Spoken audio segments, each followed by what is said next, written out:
बाबो! एवढे जबरदस्त पैसे सापडले. काय विषय मित्रांनो, तर चला सांगतो. तर जय शिवराम मित्रांनो, दुपारच्या भरामध्ये ना आमची ना शेपूची भाजी उपटायचं काम चालू होतं. शेपूची भाजी उपटण्यासाठी ना आपले कार्यकर्ते आले होते. ते म्हणजे ताईसाहेब, विकास भाऊ आणि इथं आहे ना आपल्या दादासाहेबांचं काय चालू होतं, जुडे वगैरे बांधायचं काम चालू होतं. ते सगळं झालं, सगळं जुड्या बिड्या बांधल्या. शेपूची भाजी आहे ना पोत्यात भरली, कारण की आपल्याला जायचं होतं बाजारला. त्यानंतर आणि दीपक भाऊचं पण शेपूची भाजी भरायचं चालू होतं. ते सगळे शेपूची भाजी भरत होते. मग आपण पण गाडीवरती पोतं टाकलं. आपण पण निघालो होतो लासलगावच्या दिशेने, कारण की आपल्याला जायचं होतं लासलगावच्या बाजारला.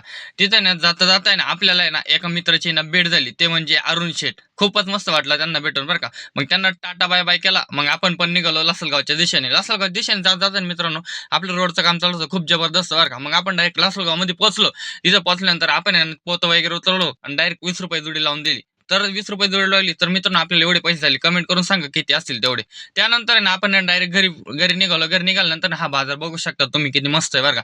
खूपच मोठा बाजार होतो. नादच नाही. त्यानंतर ना आपण घरी जाताय ना इथं पाऊस पडतो तिथं पाऊसच नाही. काही विषयच नाही. कारण की पावसाचं कामच असं आहे. जिथं उभारला तिथंच पडत असतो. त्यानंतर ना आपण आहे ना आपल्या गाडीमध्ये पेट्रोल वगैरे भरून घेतलं. जर पेट्रोल भरलं नाही तर गाडी कशी चालणार? त्यानंतर आपण डायरेक्ट गावच्या रोडने आलो. कारण तिथे आहे ना मशिनरी वगैरे चालू होत्या आणि पुढे गेल्यानंतर बघतो तर काय पुढे इथे आहे ना चैनीचं मशीन चालू होतं. चैनीवरती चालतं बरं का. तिथे ना रोडचं काम चालू होतं. खूप जबरदस्त रोडचं काम चालू आहे. त्यानंतर आहे ना आपण शॉर्टकट रोडने आलो. शॉर्टकट रोडने नीट आपल्याला पाट वगैरे लागला. खूप मस्त धबधबा आहे बरं का तिथं. विषयच नाही. त्यानंतर ना आपण येणार आहे एवढं रोड काढत ना घरी पोहोचलो. घरी पोहोचल्यानंतर बघतात का यांचं काम चालू होतं. तर मित्रांनो फक्त आता तेवढं ना व्हिडिओला फॉलो